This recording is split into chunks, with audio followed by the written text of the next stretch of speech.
Queridos amigos de la hora de la verdad, nos sacuden en este momento dos noticias dolorosas y vergonzosas, pero que son útiles. El país tiene que saber hasta cuáles abismos, hasta cuáles profundidades cayó para poderse recuperar. El que ignora su realidad no la puede enfrentar, no la puede superar. Pues estamos ante ese par de noticias que tenemos que destacar y que tenemos que explicar. La primera es una noticia amarga y al mismo tiempo esperanzadora. Ha sido condenado. En 2 semanas más o menos sabremos a cuánto de prisión un magistrado indigno, un magistrado corrupto, que no era, por desgracia, un ave solitaria dentro de este panorama. Era parte del llamado cartel de la toga. El magistrado Ricaurte ha sido condenado. Tenemos que enaltecer la condición de un juez que tiene el valor y que tiene la claridad mental y que tiene los arrestos y, claro, los conocimientos suficientes para condenar a un expresidente de la Corte Suprema de Justicia, quien probablemente fue su jefe, porque hay una cadena piramidal en la estructura del Poder Judicial en Colombia. Lo acaba de condenar, sabremos a cuántos años de prisión, lo que ya es tangencial y secundario. Lo cierto es que estamos ante un delincuente que fue presidente de la Corte Suprema de Justicia. Y no él solo.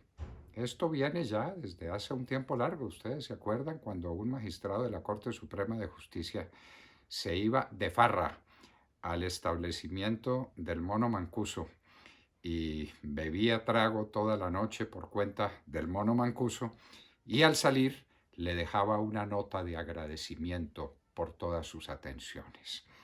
De ahí vienen estas cosas.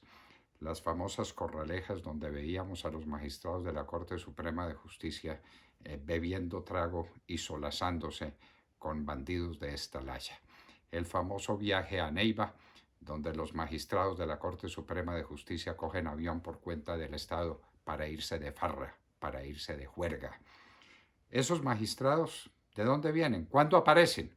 Aparecen cuando la crisis de la magistratura se produce por obra de la Constitución del 91. Porque recuerden ustedes, antes los magistrados se hacían matar antes de entregarse, antes de claudicar, antes de prevaricar. Las palabras de una magistrada de origen caldense y de origen manizaleño que harto nos ensalza a todos los que tenemos ese mismo origen.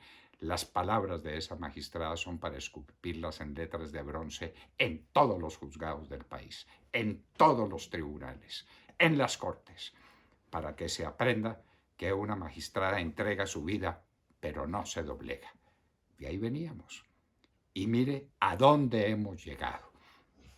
Porque el señor Ricaurte, ya lo decíamos, no es un ave solitaria en este firmamento delincuencial. Es un cartel de la toga.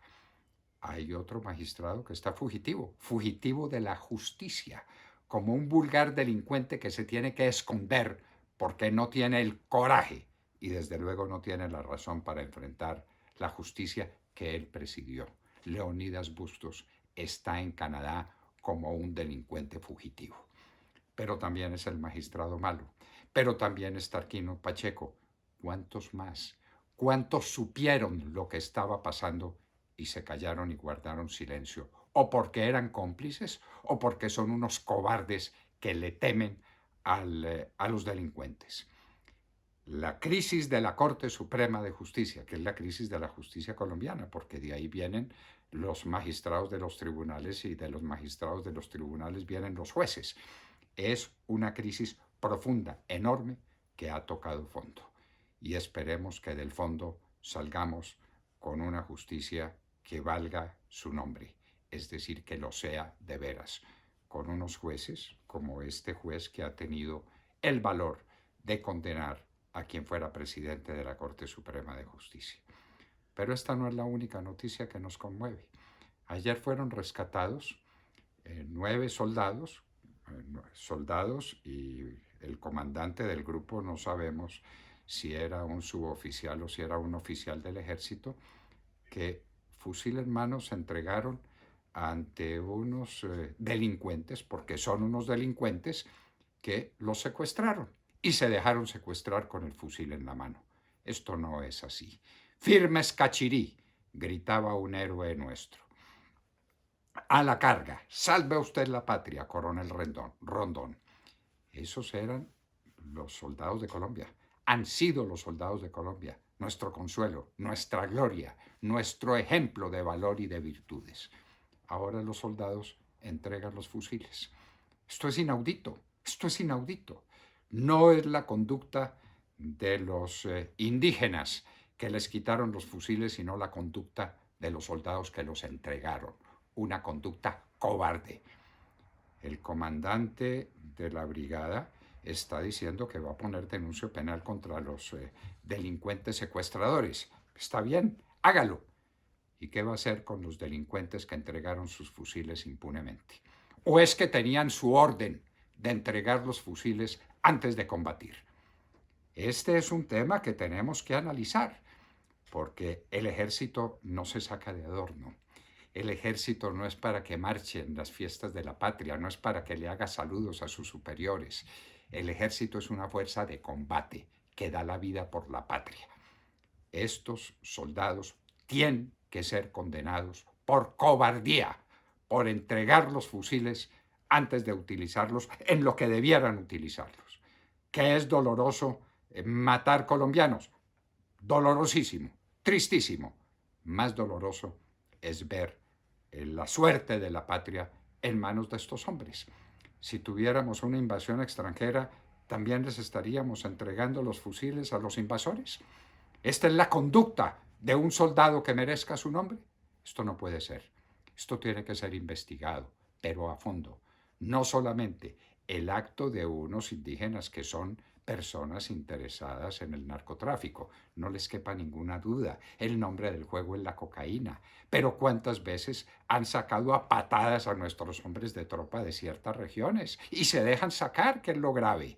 Entonces, ¿para qué las armas? ¿Para qué los fusiles? ¿Para qué los uniformes? ¿Para qué los entrenamientos? ¿Para que se entreguen? No, esto no puede suceder. Aquí hay un tema de fondo, muy de fondo, que hay que considerar y que hay que analizar.